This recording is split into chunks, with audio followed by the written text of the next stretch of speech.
routes, native trade routes, a part of these 5 Silk Roads that was on this side, all right?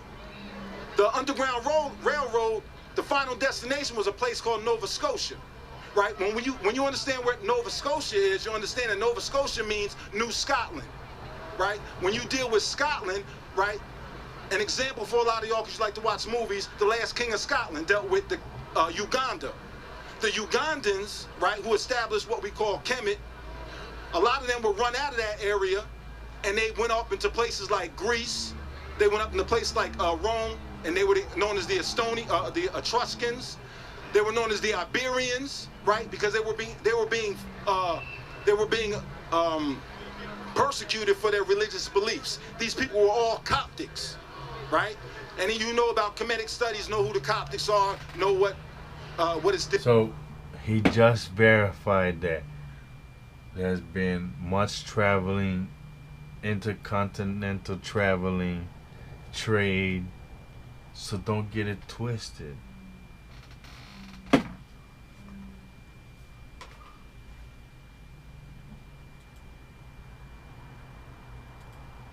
There are people that there are relatives and way back when, so they're celebrating this and their relations somehow. It's not too clear now, but there is that indigenous link intercontinentally, which we're also really searching for, right? Because we all want to be connected, and many of our elders, our indigenous elders, are saying that we're all interconnected, we're all connected, and there's a way. So sounds like what you guys will be speaking on is going against the grain of a lot of teachings. So there's going to be some reclassifying of history, I guess. There will be. We could bring up the Mormon point in just a moment, but I did want to follow Rodney's statements with a little bit more information. The tablet is seen as an Assyrian cuneiform, as an Assyrian cuneiform tablet, and that's very important. They've reached out, the Assyrians have, as Rodney pointed out in their diaspora newspaper called the Assyrian Times, to the Nez Perce nation because of this odd coincidence of their greatest chief of all time having this tablet with him. So we've recruited someone named Rena Solomon to speak with us. She's an on-fire woman who is Assyrian, and is going to rock the Casbah in Salt Lake City, believe me. And the Mormons may be thinking twice about everything that they've now unleashed here in their capital city, including Rena. Conference in their capital city. And they're also delighted, I've come to learn, about our specific presentation concerning Chief Joseph, because it goes to the way that the Latter-day Saints interpret history, right, and their own history, the beginnings.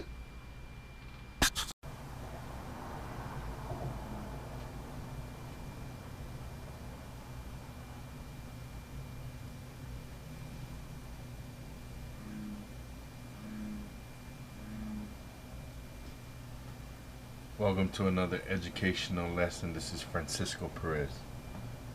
Let's get back into it.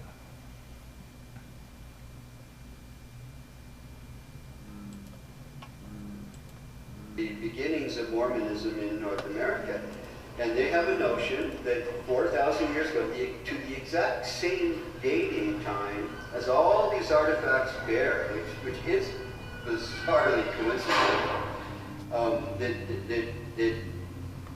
these artifacts are the evidence that there were 3 tribal peoples that fled from the Middle East for various reasons that they give, that the Mormons will give, called the Lamanites, Jaredites, and the Nephites, and ended up in North America, and they're the indigenous people. A lot of indigenous people are not altogether pleased with that idea of having always come from somewhere else and not really being the first, bona fide people of North So there's a little bit of an issue there. But I think from the Mormon perspective, there's even a greater issue because we now have identified what the causal relation is to why there were so many artifacts that did end up over here. You know, it's not because of Lamanites, Jaredites, and Nephites. Whether they came here or not is really a separate issue. They're not the people who brought these artifacts. But I want the Mormons to all come and have a look and listen to discuss this with us in Salt Lake City, so that we can, you know, get some clarity in the picture here. If it was the great earthquake tidal wave that happened from the Dead Sea, and there was one of those that occurred after the earthquake, and the sliding of towns right into the Dead Sea, and the balls of methane that came up and burned everything, you know, apart. There was a tsunami that occurred as well. I mean, there, you know, that was a cataclysmic event, and it dislodged continuity in cultural development in terms of Bronze Age, early Bronze Age, middle Bronze Age, late Bronze Age, those kinds of classifications. You can see right where this all happened at the end of the early Bronze Age and beginning of the Middle Bronze Age, and it is a mark-off point. And there's just this avalanche of evidence now, thanks to this deed code, to show that yes, there were people over here that had artifacts, but who were they? They weren't Lamanites, Jaredites, and Nephites. They were Assyrians, they were Sumerians, you know, they were Hittites, when the Hittites and the Assyrians were getting along, and they were all getting the heck out of the area where everything had burst into flames and was rocking, and so the Assyrians were getting along, and they were all getting the heck out of the area where, you know, they were Hittites, when the Hittites and the Assyrians were getting along, and they were Hittites and Nephites. They were Assyrians, they were Sumerians, you know, they were Hittites, when the Hittites and the Assyrians were getting along, and they were all getting the heck out of the area where everything had burst into flames and was rocking, so to speak. Not quite the way Rena will rock Salt Lake City, but still rocking because of an earthquake in the Dead Sea area, and what specifically is known as Sodom. This will also change a lot of that guilt, shame stuff that is associated with the name Sodom and Gomorrah. If the reason why it all happened has to do with this earthquake and the You see how he's trying to explain away the sickness that they have, right? I know we sexual and we love sex, but when we're born, we're not born in the state that we are in today.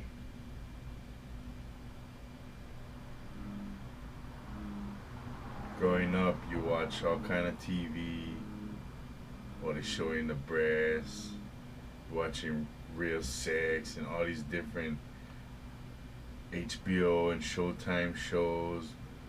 Growing up super perverted. And then what? As a man, that's all you think about is sex. And it's been proven, if all a man thinks about is sex, he doesn't mature like he is supposed to. All that's on your mind is sex. You never become the man you're supposed to become. So we know in certain cultures they just had sex with everybody, and that's the kind of relationship and vibration these people are pushing today. And while they push this type of vibration, you have people like this guy saying, well, it's not a bad vibration. Look, don't we have a good life? It wasn't all that bad, you guys. Sodom, just, man, we had fun. methane balls and so on. Or you can look at it the other way, from a religious perspective. Mormons. If a cataclysm happened and the Creator is in control of everything.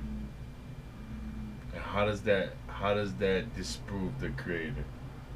Well, a cataclysm happened, so the creator didn't come down and shake the earth with his hand and said, "Let there be destruction." That's not what it said though, and that's not logical. If I have something, I damage that something on purpose, or that something goes wrong because of what I did to it, is it that thing, or is it because of what I did to that thing? So we gotta see beyond all these hijacks they be trying to feed us. They take it this way. Well, this was God's way. These were God's tools of punishment. The earthquake, the liquefaction of the sand and everything underneath the layers, and that caused the sliding into the Dead Sea of Sodom, of the town from which we get terms like sodomy and so on. This is a long accounting we won't get into right now, but you hear the cameraman laughing, like, because that's all we talk about, that's all we think about. So Sodom and Gomorrah is something like what we deal with daily. And it's sad that we have let ourselves become this way. Like, remember in the 50s, you couldn't even swear on TV, you couldn't show legs. And look how fast to where we can have sex and swearing on regular TV. That's what I mean by they've perverted us and made us hypersexual. They like to use that word hyper. A lot of times they use that word because it allows them to make legislation in order to medicate you or give you therapy, which always ends up a Ponzi scheme or a way for more money. So everything is to make money because their gods is the god of commerce. Ultimately, the blame game on all of that really should be ceased once you get the full picture of what happened at Sodom. And once you get the full picture, do you have the full picture? Because you're not saying everything. You just, oh well, we found this, so all of this counts. And where it went and how and why it went, where it went, the circumstances that occurred, and measure that against, what the blame game consists of that we find in all the sacred writs of Judaism, Christianity, and Islam on what happened to these cities of Sodom and Gomorrah and why. People should be excited to go and see you in Utah. This sounds like a fantastic presentation on a lot of history that's going to kind of change the life. You see how they're reinventing history to make these cities that mirror the worst of our cities today as glorious and remarkable civilizations and communities and things to idolize and to imitate. The color of how we view that history of Sodom and Gomorrah, because sodomy is kind of a popular word in the English culture, and to change its root meaning, I guess, with history, congratulations. Well, and on that, as a linguist, if I may, yes, it's all been completely misunderstood anyway, right from the get-go. Never is it identified what is meant by sodomy. What is it that is meant when that term is used? When it's associated with Sodom from Sodom and Gomorrah, it's associated with the way the townspeople lusted over these two naked young male angels that God sent to the city, right? And Lot, the nephew of the prophet Abraham. You gotta understand, these people make it seem they laugh and joke about the Bible like it ain't shit, and then they make a good case to where if you've never done any research with an open mind and some actual research, you're gonna be laughing too, like ha ha ha ha ha ha. But he's just ignorant. He's ignorant because all he's done is proven a part of the Bible, and then his answer is, see, the Bible is fake.